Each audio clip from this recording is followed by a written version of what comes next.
ప్రజారాజ్యం ఎక్కడికి వెళ్తుందో తెలియట్లేదు. లా అండ్ ఆర్డర్ అయితే అస్సలు కరెక్ట్గా లేదు అనుకొని చెప్పగలను. అది పెద్ద పెద్ద ప్రొఫైల్ కేసెస్ ఇలాగే నడుపుతారా అనే దాని మీద అసలు ప్రజలు భయపడేటట్టుగా చేస్తున్నారు. ఇదంతా మెయిన్ సార్కి దేనికి తీసుకెళ్లారో ఏం అరెస్ట్ చేశారు అనేది ఇప్పటి వరకు కూడా బయటకి ఏం చెప్పలేదు. లోపల తీసుకొని వెళ్ళారు. మార్నింగ్కి కూడాను ఇంకా ఉంచుతారని చెప్తున్నారు. బాబుని తీసుకెళ్ళిన రోజు నుంచి కూడాను సార్కి అలాగే బ్యాక్ హ్యాండ్గా పోలీసు వాళ్ళు అలాగా వెనకట్లో వస్తూనే ఉన్నారు. కానీ ఈ మొత్తానికి చెప్పాల్సింది ఏంటనుకుంటున్నానంటే యాక్సిడెంట్స్ కేసెస్ చాలా జరుగుతున్నాయి. ప్రతి ఒక్క దాని మీద కూడాను మీరు చర్యలు తీసుకొని ఎలాగా అందరికీ తీసుకొని వచ్చేసి ఎక్స్గ్రేషియో కింద 10 లక్షలు ఇస్తున్నారు. ప్రతి యాక్సిడెంట్ కేసుల దగ్గరికి మీరు వెళ్ళేసి వాళ్ళందరికీ కూడా తీసుకొని ఆ పేద కుటుంబానికి కూడాను మీ అందరూ కూడా కాపాడుకోవాలనుకొని చెప్పి కోరుకుంటున్నాను. తెల్లవారు 6:30 కానీ వాళ్ళు చెప్తున్నారు మేడం. ఏమని పోలీసులు ఏం చెప్తున్నారు?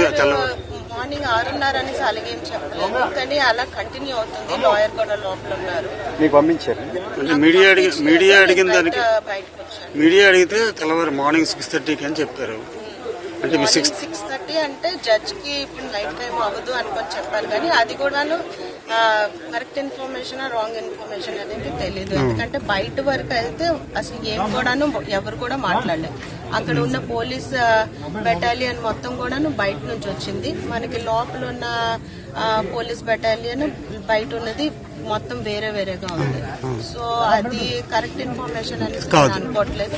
అందుకనే అడ్వకేట్ లోపలే ఉన్నారు సార్తో పాటే.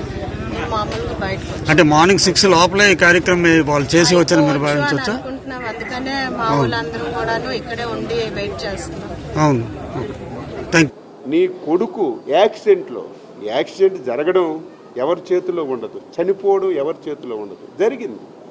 జరిగిన తర్వాత బాధ్యత కలిగినటువంటి ప్రజాప్రతినిధిగా నిన్నటి వరకు రాజ్యాంగాన్ని నడిపించినటువంటి ఒక వ్యక్తిగా ఇమీడియట్గా పోలీస్ స్టేషన్కి వెళ్ళి నువ్వు అప్పచెప్పవలసినటువంటి వాడు నీ కొడుకును తప్పించుకోవడానికి నువ్వు ఇంకొక అమాయకమైనటువంటి వ్యక్తికి కేసులో ఇరికించావంటే ఇంతకంటే హీనం ఉండదు, ఇంతకంటే దారుణమైనటువంటి సంఘటన ఉండదు. ఇటువంటి వ్యక్తులు రాజకీయాల్లో ఉన్నారా అని చెప్పి నేను ఆశ్చర్యపోతున్నాను. అందుకే ఇమీడియట్గా ప్రభుత్వం స్పందించింది. అధికారులు కూడా తప్పు. ఎందుకు ఈ మాట అంటున్నానంటే ఏదో అధికారుల మీద యాక్షన్ తీసుకున్నారని అంటున్నారు. అధికారులు కంప్లైంట్ వస్తే వెరిఫై చేయాలి. వెరిఫై చేయకుండా ఇష్టానుసారంగా చేయడం వల్ల ఎంక్వైరీ చేసి యాక్షన్ తీసుకోవాలి. దీని మీద కూడా పూర్తిగా కేసు అంతా ఎస్టాబ్లిష్ చేసి ఏదో గుడ్డెద్దు చేతిలో పడిందని లేకపోతే ఎవరో రాజకీయ నాయకులు దొరికారని ఇష్టం వచ్చినట్టుగా వాళ్ళ మీద హెరాస్యం చేసి కేసులు పెట్టే ప్రభుత్వం కాదు ఇది. చట్ట ప్రకారం యాక్షన్ చేసిన ప్రభుత్వం. కంపల్సరీగా దాని మీద కూడా చట్ట ప్రకారం యాక్షన్ జరుగుతుంది.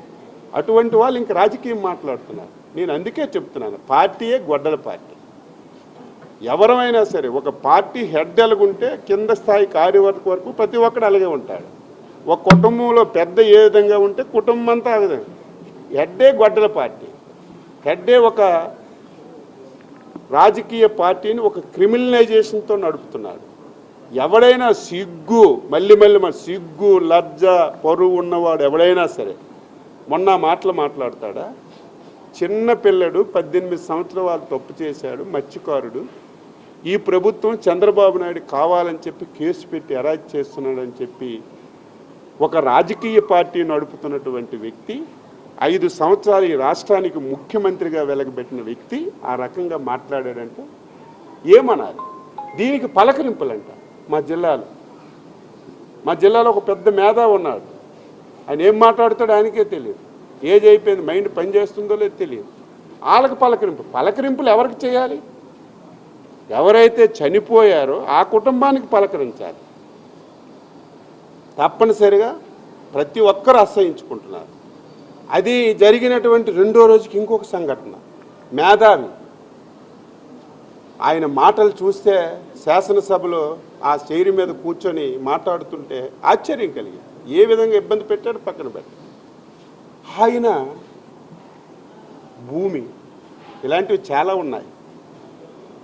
ఇది ఒకటే బయటపడింది, చాలా ఉన్నాయి. అధికారులకు అందరికీ ఆదేశాలు ఇచ్చాం. XYZ రాజకీయాలకు అతీతంగా ఇలాంటి వాళ్ళు ఏ పార్టీ చేసినా వదిలిపెట్టే ప్రశ్న ఉండకూడదు. ఇమీడియట్గా యాక్షన్ తీసుకోమని చెప్పాం. ఎంత దారుణం! అటువంటి వాళ్ళు రాజకీయాలకు అవసరమా? అటువంటి రాజకీయ పార్టీ రాష్ట్రంలో అవసరమా? ఒక తమ్మినేని సీతారాం, అదేవిధంగా సీదిరి అప్పలరాజే కాదు, మొత్తం ముఠా అంతా అంతే. 5 సంవత్సరాలు మొత్తం అధికారాన్ని అడ్డం పెట్టుకొని మొత్తం ఎక్కడ దొరికితే అక్కడ భూములు, రియల్ ఎస్టేట్లు, వ్యాపారం, ఇంకొక పని లేదు. వీళ్ళిద్దరే కాదు, ధర్మాన్ ప్రసాద్ కూడా అదే పరిస్థితి. ఆ రోజు ల్యాండ్ ఎక్విజిషన్ చేసి రైతుల దగ్గర తక్కువ డబ్బుకు తీసుకొని ఎక్కువ డబ్బులు ప్రభుత్వం నుంచి ఇచ్చి కూడా దోచుకున్నారు. ఇవన్నీ ఈరోజు బయటపడుతున్నాయి. అసలు రాజకీయాల్లో వీళ్ళ గురించి మాట్లాడాలంటే సిగ్గేస్తుంది. ఏంటి నిన్నటి వరకు 2 సార్లు 3 సార్లు మంత్రి, 4 సార్లు ఎమ్మెల్యే, నిన్నటి వరకు స్పీకరు, పెద్ద పెద్ద ఉపన్యాసాలు చేసిన వ్యక్తి బతికున్న వ్యక్తిని చంపేసి దొంగ సర్టిఫికేట్ ఇచ్చి ఇమీడియట్గా, నాలాంటి వాడిని అయితే ఇమీడియట్గా సూసైడ్ చేసుకొని చచ్చిపోతాం. ఇంత దారుణమా? సభ్య సమాజంలో ఎలా తిరుగుతారు? రాజకీయ నాయకులు అంటే ప్రజలు ఎందుకు హర్షిస్తారు? రాజకీయ నాయకులు అంటే ఏంటి? నీకు చేతనైతే సాయం చేయి, చేతనవ్వకపోతే ఊరుకో. ఈరోజు నేనున్నాను, ధైర్యంగా చెప్తున్నాను. ప్రభుత్వ స్థలం ఎక్కడైనా ఒక చెంటుంటే కాపలాదారుడిగా కాస్తాను. ఎంతటి వారితోనైనా పోరాటం చేస్తాను, ఎవరినైనా అడుక్కోండి. కానీ ఈ రకంగా చేసి ఇంకా నీతులు మాట్లాడుతుంటే బాధ కలుగుతుంది. ప్రజలు అర్థం చేసుకోవాలి. పోలీసులు చర్యలు తీసుకోలేదు కంపల్సరిగా. ఏదో ఆదరాబాదరగా ఏదో దొరికారని చెప్పి లోపలేసి ఎరాజ్ చేసే ప్రభుత్వం కాదు. మళ్ళీ మళ్ళీ చెప్తున్నాను, చంద్రబాబు నాయకత్వంలో ఎన్డీఏ ప్రభుత్వం పొలిటికల్గా కక్ష సాధింపు చర్య ఎప్పుడూ ఉండదు. అందులో చంద్రబాబు నాయుడు గారి ఆలోచన అది కాదు. కానీ చట్ట ప్రకారం ఎవరు తప్పు చేసినా వాళ్ళ మీద తప్పనిసరిగా యాక్షన్ ఉంటుంది. బాధ ఉంది. ఏంటి కళ్ళ ముందు కనిపించింది, అందరికీ తెలిసిన విషయమే. ఇందులో సీక్రెట్ ఏం లేదు. కొడుకు గుద్ది చంపేశాడు, అందరికీ తెలుసు. బతికున్న వాళ్ళని చంపేసి దొంగ సర్టిఫికేట్లు ఇచ్చి మొత్తం రికార్డ్ అంతా మార్చి కొడుకు పేరుతో భార్య పేరుతో రాసుకున్నారు. ఇది సీక్రెట్ కాదు, ఇవి ఆధారాలతో సహా ఉన్నాయి. నువ్వు తప్పు చేసావు, తప్పు చేయకపోతే అర్ధరాత్రి పరిగెత్తవలసిన పనే ఉంది. నా మీద కూడా 2 కేసులు పెట్టారు. ఏ తప్పు చేయలేదు, నా మీద అక్రమంగా కేసు పెట్టినా బ్యాగ్ సర్దుకొని రెడీగా ఉన్నాను. తప్పు చేయలేదు. తప్పు చేయనప్పుడు మనం ఎందుకు భయపడాలి? రండి, ఎన్ని రోజులు అరెస్ట్ చేసి జైలు పెడతారు, పెట్టుకోండి అని పోలీసులు నా మీద తప్పుడు కేసులు 2 పెడితే స్టైల్గా బ్యాగ్ పట్టుకొని పద, ఎక్కడ న్యాయం ధర్మం గెలుస్తుంది. ధర్మమే గెలిచింది. 80 రోజులు నన్ను జైల్లో పెట్టారు. ఏకంత కూడా ఎక్కడ నేను తప్పు చేశానని, ఎక్కడ ఒక పైసా అర్జించానని మొత్తం భూతద్దంతో ఎతికారు, మొత్తం వ్యవస్థనంతా ఉపయోగించారు. చేస్తే కదా అవసరం ఉంటే అడుక్కునైనా బతుకుతాం తప్ప ప్రజలకు ఎప్పుడు తప్పు చేసే ప్రశ్న ఉండకూడదు. అది మాకు తెలుగుదేశం పార్టీ చంద్రబాబు నాయుడు నేర్పిన సిద్ధాంతం. అది నేను మాత్రం మనసావాచ దాన్ని ఆచరించి ముందుకెళ్తున్నాను. ఈ 2 సంఘటనలతో జిల్లా పరువంతా పోయింది. ఇంకా మీద ఒక రాజకీయ పార్టీగా సిగ్గు లేకుండా తప్పు చేసిన వాళ్ళకి మా జిల్లాలో ధర్మాన సోదరులు వెళ్ళి పలకరిస్తున్నారంటే మీరేనా సిగ్గుపడాలి. అంటే వీళ్ళకి సిగ్గు ఉండదు.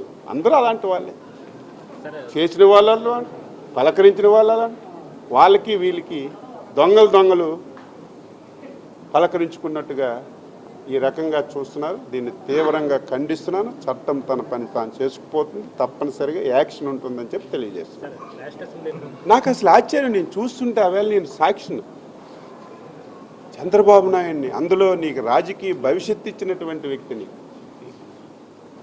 నీకు మంత్రి పదవి ఇచ్చినటువంటి వ్యక్తిని నువ్వు ఇష్టానుసారంగా ఒళ్ళు మదమెక్కి మాట్లాడావు.